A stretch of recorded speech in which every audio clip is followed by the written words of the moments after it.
Hey everyone, welcome back. Today's been a bit of an adventure. As you can see, I'm breathing a little heavy.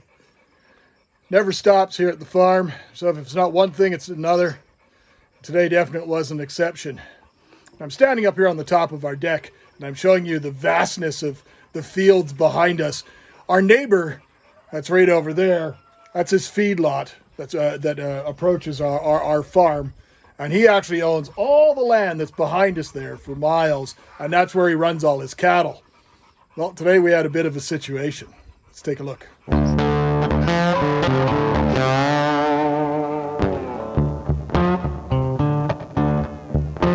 So it's been a pretty challenging year, one thing after another. You guys will notice there hasn't been pretty much any videos been posted on any of the channels for a while. It's just been absolutely one thing after another. If it wasn't the sheer amount of snowfall that we had, I'll put the video link to that one up there. It's on my original channel about Snowmageddon. The snowfall this year was absolutely insane. If it's not that, it's the amount of flooding that we've had. We've had overland flooding, dealing with every single time it rains. We've got water that stands everywhere. There's nowhere for the water to go.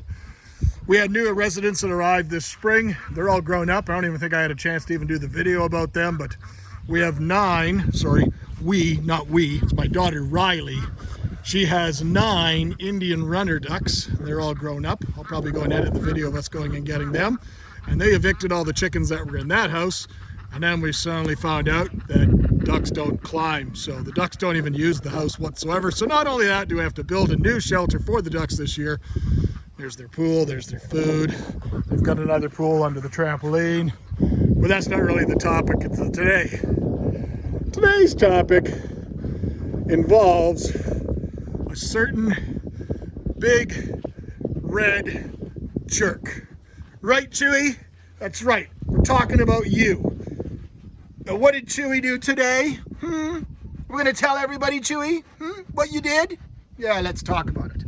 But you can really see how messy it is working on the farm. Here I am walking around out in sandals right now. I just took my boots off because we were out dealing with the situation. You know, we believe Bella's pregnant. Merida may be pregnant. Big jerk there's pretty tired from his adventure. We went from 5 pigs this winter to 20 pigs now. We brought in 2 new ones. Again, I don't think I even shared a video with you guys on the new additions, but that one there is Luke. Percy is still here. He hasn't gone yet. I can see Gilbert poking his nose out there. And Lord Vader's probably in here somewhere. And then there's 4 babies in here that are starting to grow up, and they belong to Cypress. This is one of Cheese's babies right here. Cheese had 4, Cypress had 4, and Penelope had 4. And most of them are out and about right now. Okay, you can see everybody out and about. This one and this one, those are 2 of Penelope's. That one's is Cheese. That one's Cheese. There's the beautiful Betty White. The beautiful Cheese. And then the beautiful girl coming towards us there, that is Cypress. And Penelope. And that's one of Cheese's babies. All our beautiful pigs. So the boys are separated now from the girls. We've got the feeding pen now going into winter. This is where the animals are all contained in the winter time, so it lets the pastures mature. All the fencing on the secondary pasture is held up very, very well. The past couple of years we had some minor tweaks. I've got one post that's causing issues in that far back corner there, but there's not a lot of spots where our ground below here is almost like a quarry. So it gives us a bit of challenges when we're trying to do some work in the ground. You can't necessarily put a post where you want it to be. You have to put a post where the post is going to go. So I'm in the first pasture, the primary pasture. We made kind of a temporary gate to be able to lock the animals out. Works great for the cows. You kind of got position on it. There's the paddock for the winter, the feedlot. And this is the original one that we had. And it's been fine. It's worked well for it, served our purposes.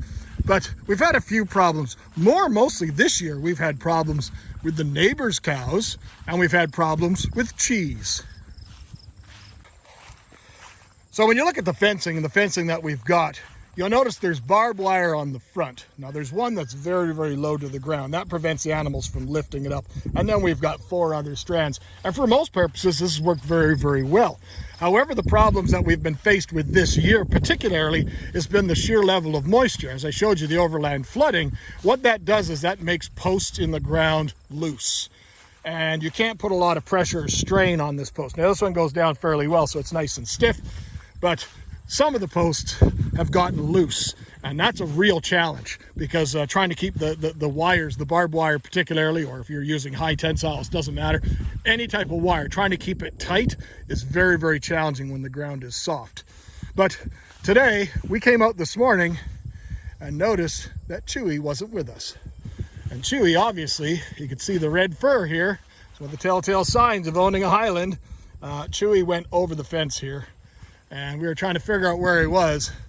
And he was out there in the farmer's field with his 300 head of steers. Now, I understand Chewie wanting to leave. You know, I'm surrounded by girls myself all the time. So is he. So he wanted to say, I want no part of this. I want out of here. And he left. And he said, no way in hell. So I had to contact my neighbor. There they are, just getting off their horses right now. They must have driven their herd of cattle to the feedlot or something. I don't really know. But asked him permission if we could go out into the field and fix them and find Chewie. We used our binoculars, and he was out there in the middle of absolute nowhere, in amongst the herd. But I could see him from the binoculars that he was out there. So I asked permission to go through their sorting lot there and to go out into their field. And we were out there for about 15, 20 minutes just trying to wrangle him, get him. There's a bit of a berm you can't see, but there's a bit of a mud pile there, and then there's a berm. And there's kind of a shallow creek that runs the whole length of the field. And there's only a couple of spots that you can actually get through with a quad or a vehicle, and it's right over there. So we had to go through there, but my wife couldn't get through with the tractor. So we went through with the quad, and I was trying to chase him. But thankfully, one of my neighbors showed up, and he brought his horses and he brought his quad, and they're much more efficient. They're more actual farmers than we'll ever be. And they helped us wrangle Chewie into that metal corral there. And then we just tied him up in there until let him take a breather for a bit. And then we finally able to bring him home.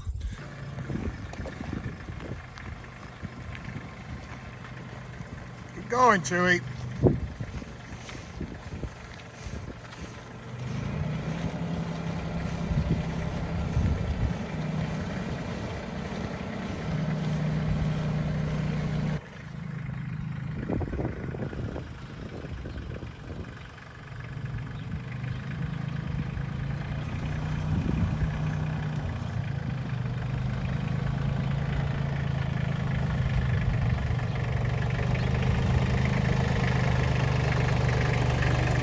Welcome home, Chewie.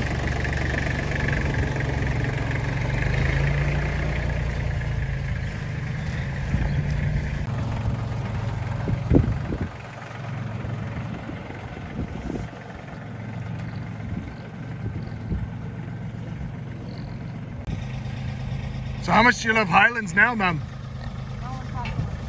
Can't hear you. I don't want to talk about it. There's Chewie back. No worse for wear. A little bit tired. Having some serious drinks. You can't leave your ladies, Chewie. You can't leave the ladies. I'm in the same situation. You got 2 girls. I got 4. I'm surrounded by girls all the time. So I understand the desire to leave sometimes. I do. Go hang out with all the boys out in the back field. But this is where you belong, my boy. This is your house. This is Chewie's house.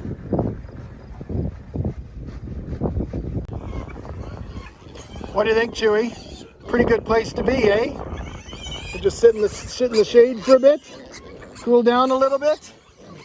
Apparently all the pigs think it's feeding time.